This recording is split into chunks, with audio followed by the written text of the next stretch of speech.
कहीं ना कहीं आप लोगों ने ये ज़रूर सुना होगा कि लड़का लड़की के बीच में शादी हो रहा है, लड़की लड़की के बीच में शादी हो रहा है। ऐसे ऐसे न्यूज़ खबर अपने आस पड़ोस में, अपने समाज में इन बातों को आपने ज़रूर सुना होगा। तो आज हम इसके बारे में जानेंगे कि वास्तव में ये चीज़ क्या है और बाइबल इसके बारे में क्या कहती है। और इस वीडियो बनाने का मकसद ये नहीं है कि आप लोगों के दिल में ठेस पहुँचे। ये सिर्फ ये जो बातें हैं बाइबल के आधार पर मैं इस बातों को बोलने के लिए जा रहा हूँ, किसी के मन को ठेस लगाने के लिए नहीं है। यदि आपको इस बात से कोई ठेस पहुँचती तो कृपया इस वीडियो को आप स्किप करके आप जा सकते हैं। ये सिर्फ बाइबल के आधार पर है और फॉर द क्रिश्चियनिटी के लिए इस वचन को मैं प्रचार कर रहा हूँ। तो कहीं ना कहीं आपने सुना होगा कि लड़का लड़का के बीच में शादी हो रहा है, लड़की लड़की के बीच में शादी हो रहा है। लड़का जो है लड़की को पसंद नहीं कर रहा है, वो लड़के को पसंद कर रहा है। लड़की जो है वो लड़के को पसंद नहीं कर रही है, लड़की को पसंद कर रही है। वास्तव में मामला क्या है? वास्तव में ये क्यों हो रहा है? क्या कारण है कि ये बातों को आज हम अपने समाज में देख रहे हैं?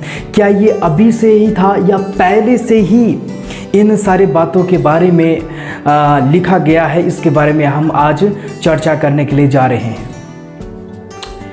बाइबल इसके बारे में क्या कहती है? What does Bible say about homosexual के बारे में बाइबल क्या बता रही है, बताती, इसके बारे में आज हम अपने ध्यान को केंद्रित करने के लिए जा रहे हैं। आजकल हम देख सकते हैं दो प्रकार के शादी हो रहा है। एक तो होता है लड़का और लड़की के बीच में, और दूसरा हो रहा है शादी हो रहा है लड़का लड़के के साथ हो रहा है और लड़की लड़की के साथ। क्या बाइबल इसे मान्यता देती है या नहीं देती है? क्या बाइबल सच में इसको सपोर्ट करती है या बाइबल इसके विपरीत रहती है? इसके बारे में आज हम अपने ध्यान को केंद्रित करने के लिए जा रहे हैं।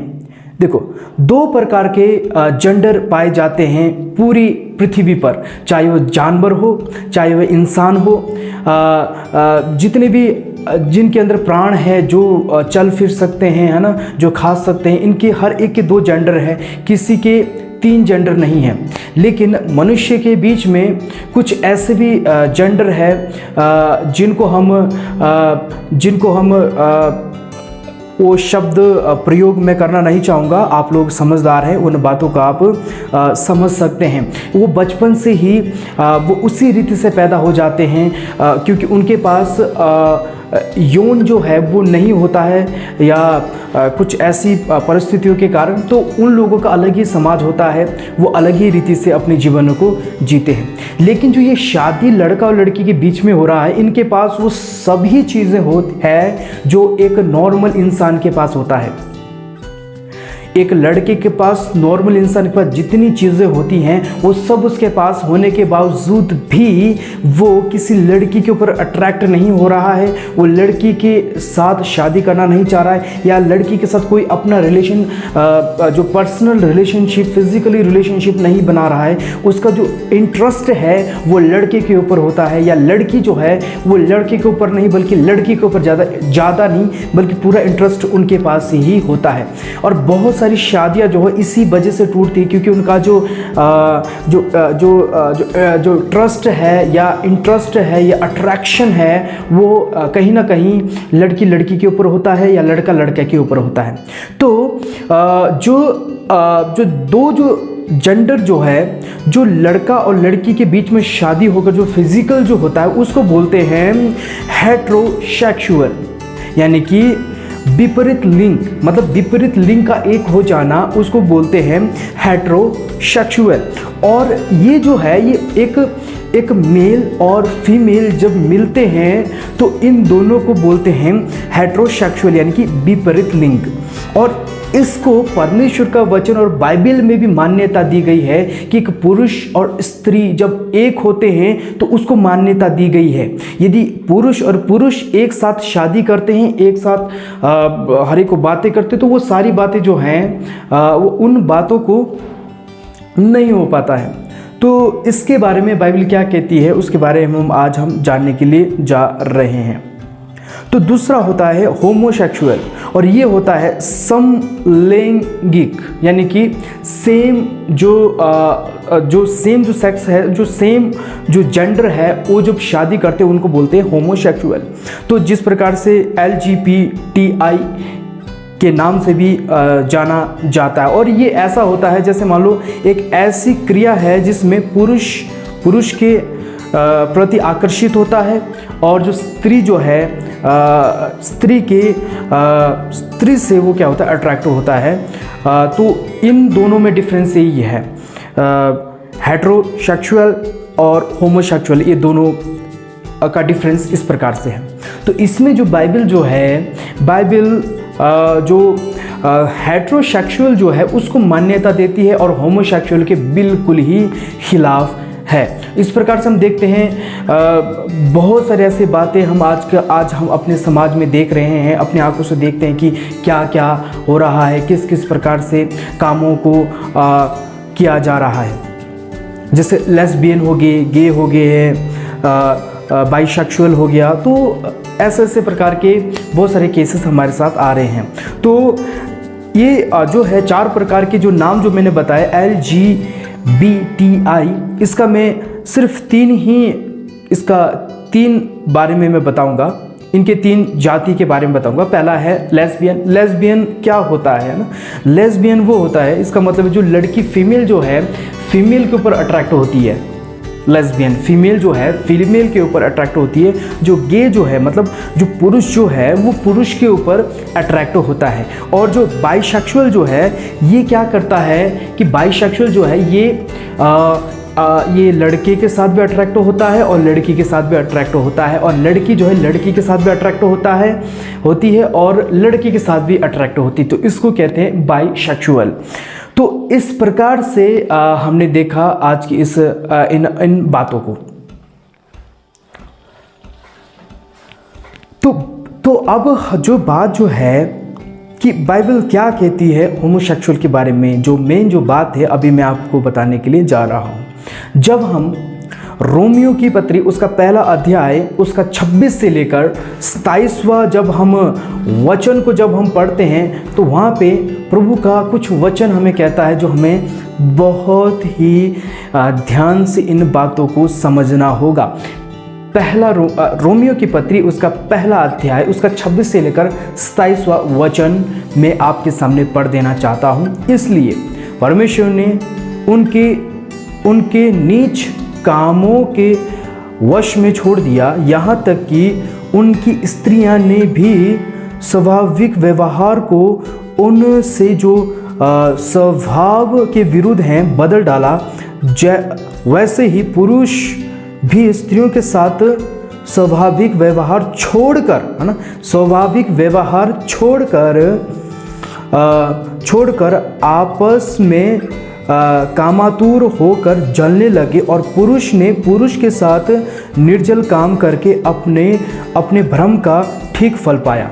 तो यहाँ पे रोमियो की पत्री पौलुस भी इन बातों को बोलता है कि पुरुष जो है अपनी स्त्री को छोड़कर या स्त्रियों को छोड़कर जो है पुरुष के साथ उसने क्या किया, कामातुर, यानी कि पुरुष के साथ ही संबंध बनाया, पुरुष के साथ ही वो अट्रैक्ट हो गए। और स्त्रियां जो हैं वो पुरुष को छोड़कर वो स्त्री जो है स्त्री के साथ अट्रैक्ट होकर उनके साथ संबंध बनाना उन्होंने जारी किया और वो भ्रमित हो गए। तो आज हम देखते हैं कि भारत में भी बहुत सारे ऐसे केसेस आ गए हैं। हम वीडियो में देखते हैं, हर एक बातों में देखते हैं कि लड़का शादी कर रहा है, लड़की शादी कर रहा है। क्या परमेश्वर का वचन, क्या वास्तव में परमेश्वर इसके बारे में हमें इजाज़त देता है? बाइबल कहता है कि परमेश्वर को ना जानने के कारण उनका जो बुद्धि जो है वो भ्रष्ट होने के कारण उन्होंने क्या किया कि स्त्रियां के साथ संभोग करने लगे, और जो पुरुष जो है पुरुषों के साथ संभोग करने लगे, उनके साथ रिश्ता बनाने लगे। तो बहुत सारी ऐसे बातें आज हम अपनी आंखों से देख रहे हैं, प्रभु के उन वचनों को पूरा होते हुए देख रहे हैं। और पौलुस ने जो बातें बताई थी उन बातों को भी आज हम अपने आंखों के सामने हम देख रहे हैं। क्या वास्तव में परमेश्वर का वचन हमें कहता है ये सब करने के लिए? जिस प्रकार से हमने पढ़ा रोमी की पत्री उसका 1 अध्याय उसका 26 से लेकर 27वां वचन जब हमने पढ़ा, उन्होंने परमेश्वर को जानना नहीं चाहा और वह आपस में ही संभोग करने लगे। और जब हम लेवी व्यवस्था उसका 18 का 22वां वचन पढ़ते हैं, वहाँ पर भी इस प्रकार से परमेश्वर का वचन पुराने नियम में बताया गया है। वहाँ पे जब हम पढ़ते हैं 18 का 22वां वचन पढ़ते हैं, वहाँ पे लिखा हुआ है कि स्त्रीगामी की रीति से पुरुष गमन न करना वह तो घिनौना काम है। तो परमेश्वर ने यहाँ पे साफ रीति से मना किया हुआ है। अपने यहाँ पे लिखा हुआ है कि स्त्री गमन यानी कि लेस्बियन नहीं होना है, ना ही पुरुषगामी होना है। और इससे परमेश्वर क्या करता है, बहुत ही ज़्यादा घृणा आती है, घिनौना काम परमेश्वर का वचन में प्रभु ने बोला हुआ है। जब इसी का जब हम 20 का जब हम पढ़ते हैं 13, तो यहाँ पे इस प्रकार से लिखा है, लेवी व्यवस्था उसका 20वां वचन उसका 13वां में इस प्रकार से लिखा है, यदि कोई जिस रीति स्त्री से उसी रीति पुरुष से प्रसंग करे, यानी कि उसके साथ शारीरिक संबंध करे, तो वह दोनों घिनौने काम करने वाले ठहरेंगे। इस कारण वे निश्चय मार डाले जाएंगे और उनका खून उन्हीं के सिर पर पड़ेगा। तो यहाँ पे साफ रीति से परमेश्वर के वचन में मना किया हुआ है कि कभी भी स्त्री के साथ पुरुष के साथ वो अपना जो फिजिकल रिलेशनशिप नहीं बनाना है। यदि उन्होंने फिजिकल रिलेशनशिप बना दिया है तो प्रभु का वचन कहता है पुराने नियम में कि वो उनको क्या कर दिया जाएगा, मार दिया जाएगा और उनका खून जो है उन्हीं के ऊपर पलटा दिया जाएगा। ये पुराने नियम में बताया गया है। तो नए नियम में पौलुस ने भी इस बात को बताया है कि मनुष्य की जो बुद्धि है इतनी भ्रष्ट हो चुकी थी कि उन्होंने परमेश्वर को जानना नहीं चाहा, वो और अपने ही इच्छा में आकर, समझ रहे बात को, अपने ही इच्छा से अपने ही कार्य से, देखो शैतान क्या कहता है, लव इज लव, प्यार तो प्यार है, चाहे उसको इधर से करो चाहे उधर से करो, प्यार तो प्यार है। लेकिन प्यार को भी समझना है, लव इज लव, यस हम मानते हैं प्यार प्यार है, लेकिन आप प्यार को किस रीति से उपयोग कर रहे हैं उसको जानना बहुत ही ज़रूरी है। तो जिस प्रकार से हमने यहाँ पे 3 वचन हमने पढ़ा, रोमियो की पत्री उसका 1 अध्याय उसका 26 से लेकर 27वां वचन, लेवी व्यवस्था उसका 18 का उसका 22वां वचन, लेवी व्यवस्था उसका 20 का 13वां वचन। यहाँ पे हमने जाना है कि किस प्रकार से परमेश्वर ने खुद कहा, परमेश्वर का वचन हमें खुद कहता है, बाइबल इस बात को प्रमाणित करती है, इस बात को कहती है कि कभी भी ऐसी घिनौनी काम नहीं किया जाएगा। यदि तुम्हारे बीच में ऐसा काम होता है तो पुराने नियम में कहता है कि उनको मार दिया जाएगा, और नए नियम में कहते हैं कि उनका बुद्धि भ्रष्ट हो चुका है, इसलिए वो भ्रमित हो गए हैं। वो परमेश्वर ने उनको उनके ही हाल में छोड़ दिया है कि वो जैसा भी कार्य करना है वो करें। और इसका पहली बात जो है मैं बताना चाहता हूँ, पहली बात जो है परमेश्वर इस कार्य से बहुत ही नफरत करते हैं। परमेश्वर जो है, परमेश्वर इस कार्य के लिए बहुत ही नफरत करते हैं। कौन सा कार्य? ये जो अभी हमने बताया। परमेश्वर में सबसे ज़्यादा अगर किसी देश को दंड दिया है तो वह है मिस्र और सदोम अमोरा को। बहुत ही दंड दिया, यहाँ तक कि सदोम का अस्तित्व आज भी नहीं है। अब हम जानेंगे कि परमेश्वर ने इन 2 देशों को क्यों इतना दंड दिया, क्या कारण है कि इन 2 देशों को बहुत ही दंड दिया। हम जानते हैं कि मिस्र को दंड इसलिए दिया क्योंकि वो फिरौन जो है वो इजरायली को छोड़ नहीं रहा है। वास्तव में बहुत सारे कारण हुआ करते थे, बहुत सारे कारण थे जिसके वजह से परमेश्वर ने मिस्र को दंड दिया। और यहूदी इतिहासकार जो मूसा के समय के जो लिटरेचर थे वो इस प्रकार से बताते हैं कि मिस्र में, उस समय में मिस्र के अंदर बहुत ही ज़्यादा, है ना, यहूदी इतिहासकार इस बात को बताते हैं, जो लेखक मूसा के समय में था वह इस बात को बताते हैं कि उस समय पूरे मिस्र के अंदर लेस्बियन बहुत ही ज़्यादा फैल चुका था। यानी कि स्त्री और स्त्री के बीच में जो शारीरिक रिलेशनशिप है वो बहुत ही ज़्यादा उस समय में, मिस्र के समय में बहुत ही ज़्यादा हो चुका था। एक कारण ये भी था कि परमेश्वर ने मिस्र देश को दंड दिया, उनके पहलुओं को मारा, क्योंकि वहाँ के जो स्त्रियाँ इतनी भ्रष्ट हो चुकी थी कि वो स्त्री और स्त्री के बीच में शारीरिक संबंध बनाया करती थी, और स्त्री स्त्री के बीच में उनका संबंध हुआ करता था, स्त्रियाँ शादी किया करते थे। तो इसलिए परमेश्वर ने मिस्र को भी क्या कर दिया, मिस्र को पूरी रीति से तहस नहस कर दिया, और बहुत सारे उस मिस्र के अंदर बहुत सारे ऐसी बातों को हम देख सकते हैं। और दूसरी बात सदोम और अमोरा के बारे में, कि परमेश्वर ने सदोम और अमोरा को क्यों नाश किया, क्यों ख़त्म किया। और आज हम सिर्फ पानी देखते हैं, सिर्फ समुद्र देखते हैं, और उस चीज़ का एक भी हम जमीन नहीं देखते हैं। सदोम और अमोरा के बारे में बाइबल कहती है कि उस समय में पुरुषगामी हुआ, बहुत ही ज़्यादा पुरुषगामी हुआ करते थे। यानी कि पुरुष और पुरुष के बीच में शारीरिक संबंध हुआ करता था सदोम और अमोरा के अंदर। इसलिए परमेश्वर ने क्या किया कि उसको आसमान से गंधरस, जो आग और गंधक जो है वो डालकर उस पूरे देश को सर्वनाश कर दिया, और आज भी अस्तित्व में नहीं है। तो सदोम और अमोरा के बारे में बाइबल कहती है कि उस समय में पुरुषगामी हुआ करते थे। उत्पत्ति जब हम उसका 19 का 1 से लेकर 11 तक पढ़ते हैं, वहाँ पे हम देख सकते हैं लूत के बारे में, जब स्वर्गदूत उनके पास आए, जब यहाँ पर हम जो दूत उनके पास आए थे घर में, पर लोग कहने लगे कि इन दोनों को बाहर निकालो और हम इनके साथ शारीरिक संबंध बनाएंगे। तो उस समय सदोम और अमोरा के अंदर लोग इतने भ्रष्ट हो चुके थे कि जो पुरुष और पुरुष के बीच में संबंध वो बनाया करते थे। तो ये कारण था कि इतने भ्रष्ट हो चुके थे कि पुरुष और पुरुष के बीच में कार्य हुआ करता था। यही कारण था कि परमेश्वर ने क्या किया कि सदोम और अमोरा को परमेश्वर ने पूरी रीति से उनका सफाया कर दिया, पूरी रीति से ख़त्म कर दिया। और आज भी हम उस देश को एक डेथ सी के नाम से ही जानते हैं, और अभी तक उस जगह में आज तक कोई भी मनुष्य जाति वहाँ पर नहीं हुआ है। यह कारण था कि परमेश्वर का क्रोध सदोम और अमोरा और मिस्र में भड़का। यह कोई नई बात नहीं है, यह बाइबल के समय से ही यह चला आ रहा है।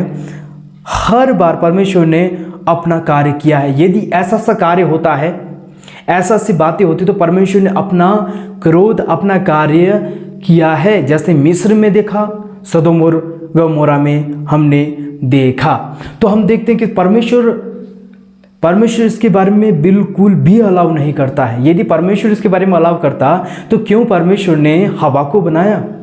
परमेश्वर आदम को एक दूसरा आदम भी बना सकता था, हवा को दूसरा हवा भी बना सकते थे। तो क्यों परमेश्वर ने स्त्री और पुरुष बनाया, मेल एंड फीमेल बनाया? इसलिए बनाया क्योंकि वो एक साथ रहें, एक साथ वो अपने संबंध को बनाएं, अपने जीवन को जिएं और संतान उत्पन्न करें और अपने वंश को आगे बढ़ाएं। इसलिए परमेश्वर ने मेल एंड फीमेल करके बनाया। और शैतान जो है उस नियम को तोड़ रहा है और आजकल के नौजवानों के माइंड में इस प्रकार से डाल रहा है कि नहीं, प्यार तो प्यार है। Yes my dear friends, love is love, we understand, but we have to understand what is the reality. हमें ये भी समझना होगा सच्चाई क्या है। और बहुत सारे बहुत सारे जो सेम जेंडर के साथ शादी होने के बाद में बहुत ही ज़्यादा उनको पछतावा भी हो रहा है, और रिलेशनशिप जो है वो नहीं टिक रही, क्योंकि ये परमेश्वर के खिलाफ है, कि परमेश्वर के विरोध में। और बहुत सारे विश्वासी भाई बहन लोग भी इस कामों को कर रहे हैं। तो यदि वो इस काम को कर रहे हैं तो कृपया आज ये वचन आपके लिए है। तो ये सारी बातें हो गई थी जो अभी मैंने कही, और एक इंटरेस्टिंग बात आपको बताने के लिए जा रहा हूँ जिससे सुनकर आप बहुत ही हक्के बक्के और दंग रह जाएंगे कि ये क्या हुआ।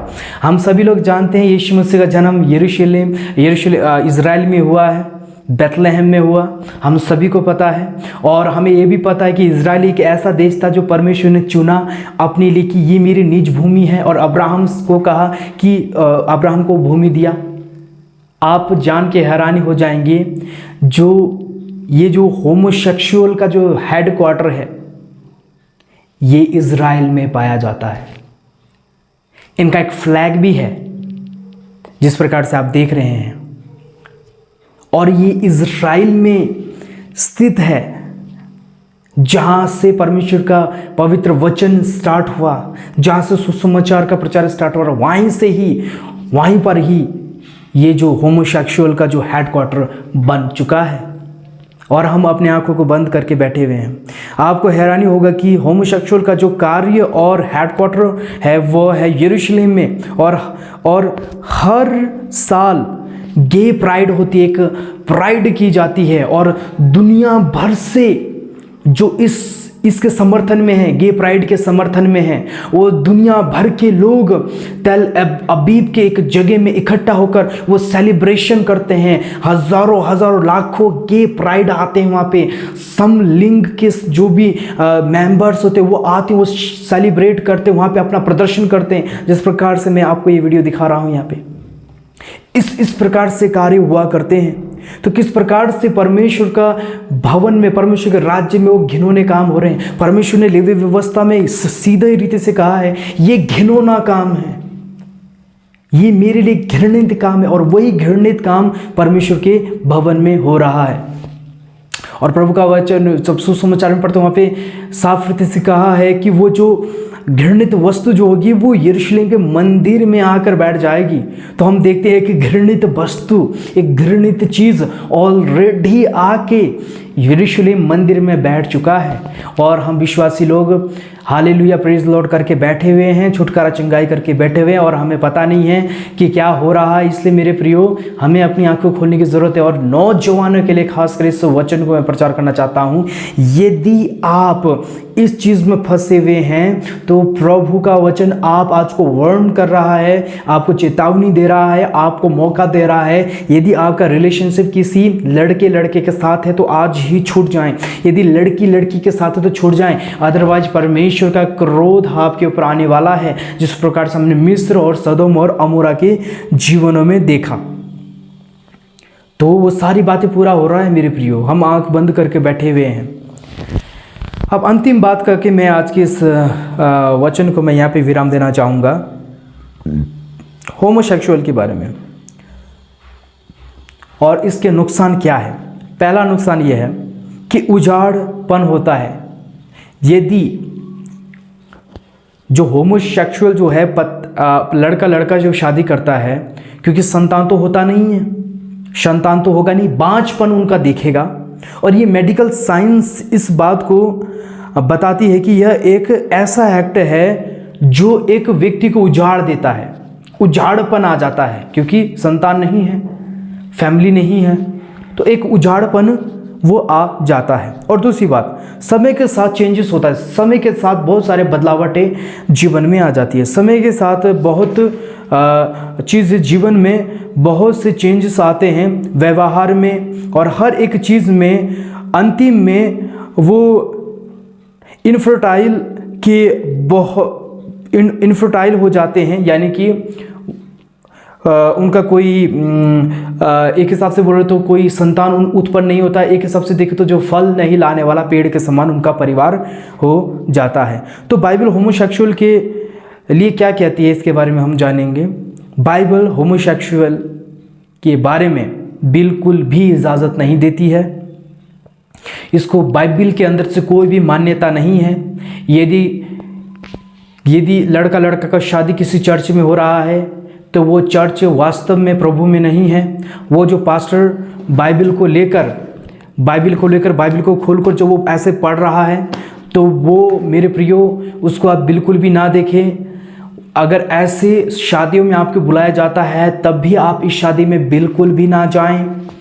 यदि किसी चर्च में ऐसी शादी हो रही है, सेम जेंडर में शादी हो रही, तो आप उस शादी में बिल्कुल भी ना जाएं, और बाइबल इसको मान्यता नहीं देती है। अगर आप विश्वासी हैं, अगर आप इसमें फंसे हो तो आज ही आप इस चीज़ से निकलें। हम देखते हैं अमेरिका में, वेस्टर्न कंट्रीज़ में ये बहुत ही ज़्यादा फैल रहा है, इवन इंडिया में भी बहुत ज़्यादा फैल रहा है। आने वाले समय में बहुत ज़्यादा ये फैलेगा। और भारत में भी पिछली बार इस बात की चर्चा की थी, लेकिन भारत ने अभी फ़िलहाल इसको एक्सेप्ट नहीं किया है। इंडिया टीवी के रिपोर्ट के अनुसार हम देखते हैं तो इसके बारे में मान्यता नहीं दी गई है। फ़िलहाल अभी इसके बारे में कोई चर्चा नहीं, लेकिन बहुत सारी कंट्री में इसको लागू कर दिया गया है। कानून इसके लिए बना चुके हैं और एक्सेप्ट कर दिया है। तो हम देखते हैं किस प्रकार से प्रभु का जो वचन के खिलाफ कार्य हो रहा है। तो ये सारी बातें हमें समझने की ज़रूरत है मेरे प्रियो। इसलिए अगर आप विश्वासी हैं, नए विश्वासी हैं, तो इन बातों के बारे में समझना है। खासकर नौजवान, आप लोग इस बारे में सोचना है। आप सोते ही नहीं रहना है, आप जागें, आप प्रभु के नाम की महिमा करें। और भी बहुत सारी बातें प्रभु आप लोगों के जीवन से करने के लिए जा रहा है। यदि कोई नौजवान, अगर किसी के जीवन में कोई सवाल हो, नौजवानों के जीवन में, क्रिश्चियन नौजवानों के जीवन में, यदि कोई अदर भी किसी के जीवन में, आप लोगों के जीवन में कोई सवाल हो, तो कृपया आप मुझे कॉल कर सकते हैं, मुझसे बातचीत कर सकते हैं, आप पूछ सकते हैं। आप कहीं भी भारत के कहीं भी कोने में क्यों ना हो, आप मुझे ज़रूर कांटेक्ट कर सकते हैं। और मेरे डिस्क्रिप्शन में मैं अपना नंबर दे दूंगा, आप कृपया मुझसे आप कांटेक्ट कर सकते हैं। सवाल हो उनको भी आप पूछ सकते हैं, मैं ज़रूर आपके कॉलों का रिस्पॉन्स दूंगा। प्रभु आपको बहुत एक आशीष करे। बने रहें विश्वास में। मिलते हैं अगले वीडियो में। सभी को जय मसीह की।